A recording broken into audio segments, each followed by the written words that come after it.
আসসালামু আলাইকুম ভিউয়ার্স, সবাই কেমন আছেন? আশা করছি আল্লাহর রহমতে অনেক ভালো আছেন। তো ভিউয়ার্স, আজকে আপনাদের সাথে যে মেডিসিনটি নিয়ে আলোচনা করব সেটি হচ্ছে এক্সেল ডিএক্স। তো এক্সেল ডিএক্স ট্যাবলেটটির প্রস্তুতকারক কোম্পানি হচ্ছে Everest pharmaceutical limited. Excel DX ট্যাবলেটটিতে দুটি উপাদান রয়েছে। একটি হচ্ছে ক্যালসিয়াম 600 মিলিগ্রাম, এক্সেল উৎস এবং vitamin D3 400 IU. Excel dx এর ফার্মাকোলজি। ক্যালসিয়াম শরীরের খুব গুরুত্বপূর্ণ ভূমিকা পালন করে। এটি হাড়, স্নায়ুকোষ, পেশি এবং অন্যান্য গুরুত্বপূর্ণ অঙ্গ এবং শরীরের নিয়ন্ত্রক সিস্টেমের স্বাভাবিক ক্রিয়াকলাপের জন্য প্রয়োজনীয়। যদি রক্তে পর্যাপ্ত পরিমাণ ক্যালসিয়াম না থাকে তবে শরীর হাড় থেকে ক্যালসিয়াম নিয়ে নেয়, ফলে হাড় দুর্বল হয়ে যায় এবং বিভিন্ন ধরনের হাড়ের ব্যাধি ঘটায়।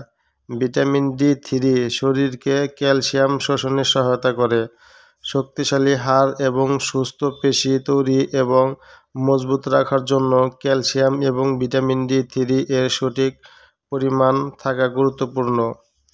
যেসব ক্ষেত্রে এই এক্সেল ডিএক্স ট্যাবলেটটি চিকিৎসকগণ প্রেসক্রাইব করে থাকেন, অর্থাৎ আপনারা যেসব সমস্যার জন্য এই এক্সেল ডিএক্স ট্যাবলেটটি সেবন করতে পারেন সেটি হচ্ছে হাড় ক্ষয়, দুর্বল হাড়, রিকেটস, প্যারাথাইরয়েড গ্রন্থির ক্রিয়াকলাপ হ্রাস, প্রচ্ছন্ন টিটেনি।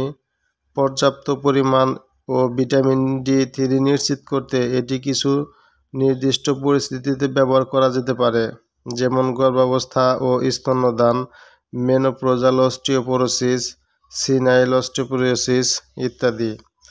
মাত্রা ও সেবনবিধি। এটি সাধারণত সকালে একটি ট্যাবলেট এবং রাতে একটি ট্যাবলেট খেতে হয়, অথবা চিকিৎসকের পরামর্শ অনুযায়ী এর ডোজ কম বেশি করা যেতে পারে। পার্শ্ব প্রতিক্রিয়া। সাধারণত মুখে সেব্য ক্যালসিয়াম কার্বনেট গ্রহণে অন্ত্রে অস্বস্তি অনুভূতি হতে পারে, কোষ্ঠকাঠিন্য দেখা দিতে পারে। তবে এক্সেল উৎসের ক্যালসিয়াম দীর্ঘদিন সেবনে নিরাপদ, যা অন্ত্রে অস্বস্তি এবং কোষ্ঠকাঠিন্য তৈরি করে না। গর্ভাবস্থায় ও স্তন্যদানকালে এটি খাওয়া যাবে কিনা। গর্ভাবস্থায় এবং স্তন্যদানকালে এই ট্যাবলেটটি খাওয়ার আগে অবশ্যই চিকিৎসকের পরামর্শ অনুযায়ী খাওয়া উচিত।